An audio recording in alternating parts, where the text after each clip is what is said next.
Денеска во утринската програма, во ова средно издание, зборуваме за активностите на Сдруженијето за развој и унапредување на ромската заедница Романо Чачипе. На оваа тема денеска во нашето студио ни доаѓаат Сеат Исмаил и Мерлина Мифтарова. Добро утро и добро дојдовте во нашата емисија. Верувам дека не ве разбудивме многу рано. Вие како членови на ова здружение, кои што веројатно и напорно работат со оглед на активностите кои што ќе ги кажеме во продолжение, станувате ли волку рано наутро? Да, секако. Секако. Скоро секој ден. Не секој ден, ама секој ден. Така, добро. Што значи не сме излегле многу од вашиот биоритам. Се со цел, се разбираме, поканивме да ги информираме нашите гледачи за тоа што правите вие, а имате повеќе работи кои што вреди да се споменат. Так. За ова здружение, за основањето, за почетоците, за функционирањето, може воведно во кратки црти, кога се основаше здружението, односно ромската заедница Романо Чачипе? Така, добро утро. Фала на поканата. Романо Чачипе, односно што би било ромска вистина, основано во 2018 година.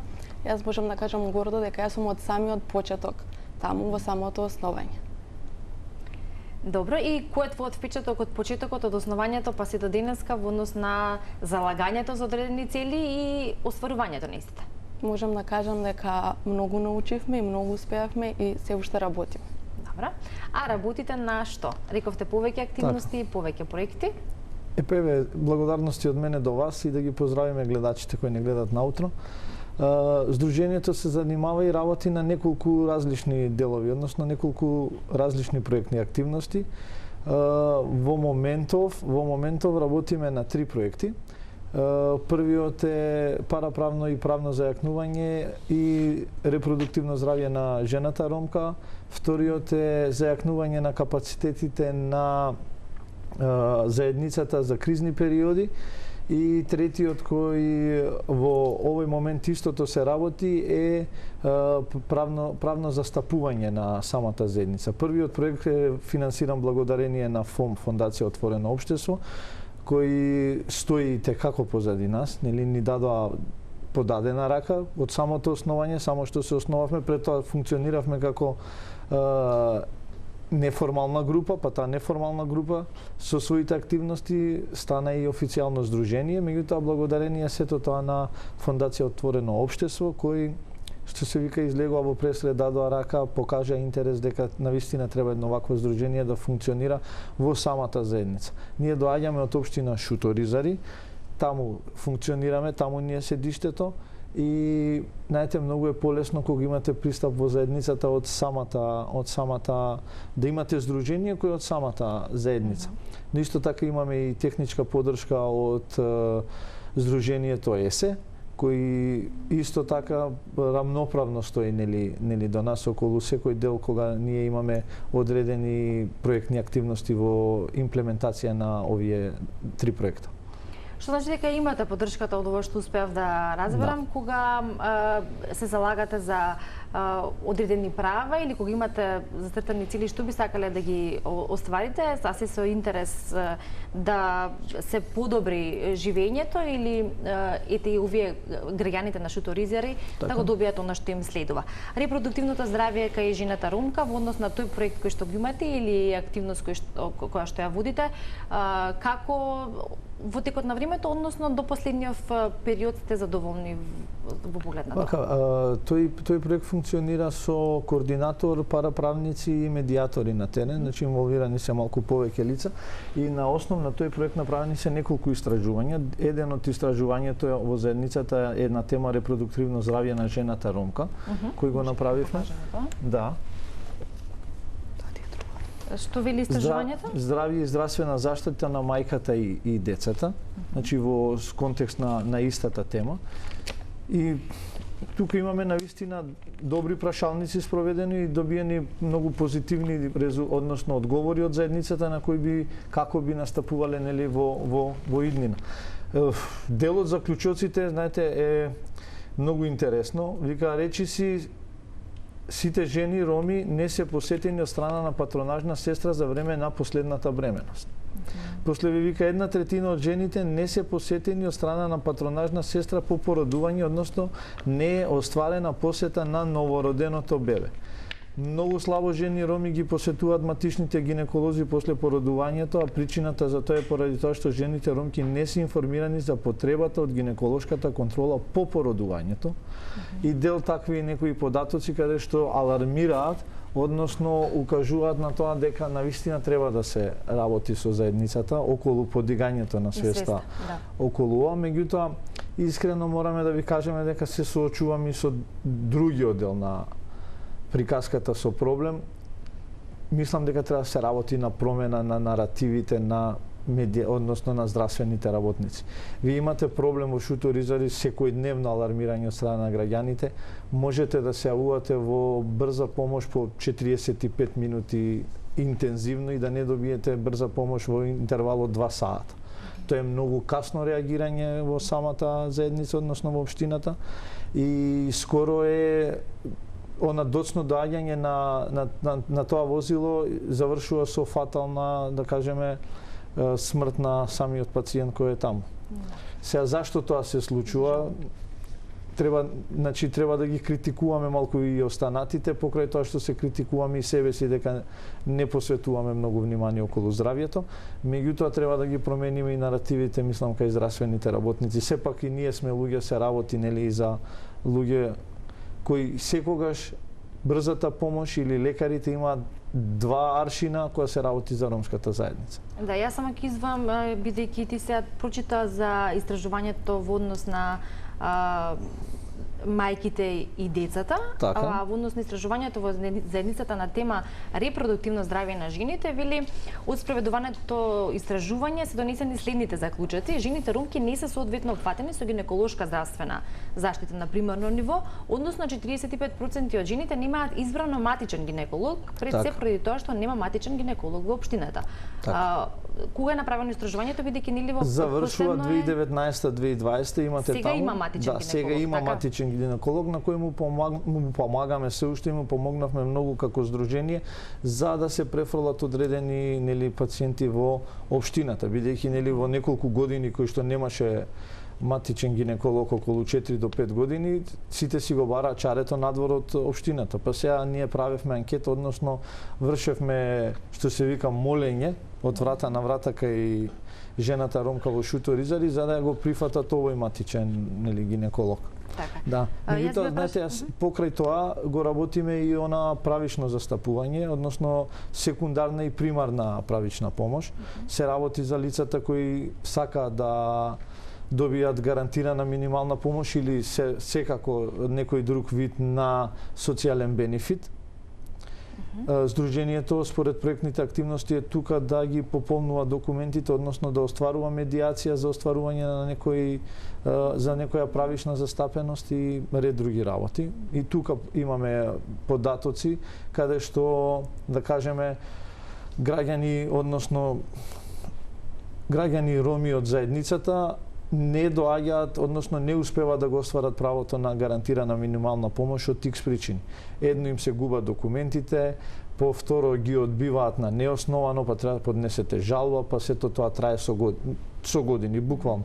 Не се добиваат решенијата, односно решение за дека сте одбиен, не го добивате на време дома, па после, ако го немате решењето, не можете да поднесете по истото жалба и такви некои несакани действија што сепак мислам дека се причина човек, односно, а не институција во текот на работењето. Мерлина, ева, за да кажеш и ти нешто, може да те прашам за твојот став по овие прашања како жена и како дел од ромската заедница во однос на подигнување на свест, особено кај жените по прашање матичен гинеколог и се разбира родителството, односно мајчинството, следењето нешто. Така, јас можам да кажам дека ние работиме со дел од жените во Шуторизари, дека им одржуваме едукативни работилници и дека им ги кажуваме новостите и нивните права. И можам да кажам дека ме радува дека сега, од 2018 до сега, дека жените добро си ги знаат своите права и кога доаѓаат веќе знаат кај да се обратат, само им треба може некоја мала помош од нас кај да ги упатиме. Можам да кажам дека поголемиот дел сега имаат матичен гинеколог, дали е тоа во Шуторизари, дали е во надвор од Шуторизари. Кога идеме да им помогнеме, да прашаме дали имаат матичен гинеколог, они некои викаат да, имаме матичен гинеколог, некои вика не. И ние тоа им го возможуваме со тоа. Што значи сите тече работата и од ова што го кажавте имате на вистина доста работа која што треба да се сработи, а тоа не може да се разбира преку ноќ, туку трае подолг период. И сега во однос на најголемата статистичка операција која што се води кај нас, а тоа е пописот, информација која што излезе денуве, поточно вчера месечини, е дека здруженијата на ромите алармираат дека припадници на оваа заедница се под притисок да се декларираат за турци на пописот, а од организацијата на турците пак тврдат дека само бараат од сонародниците да не се откажуваат од својот идентитет.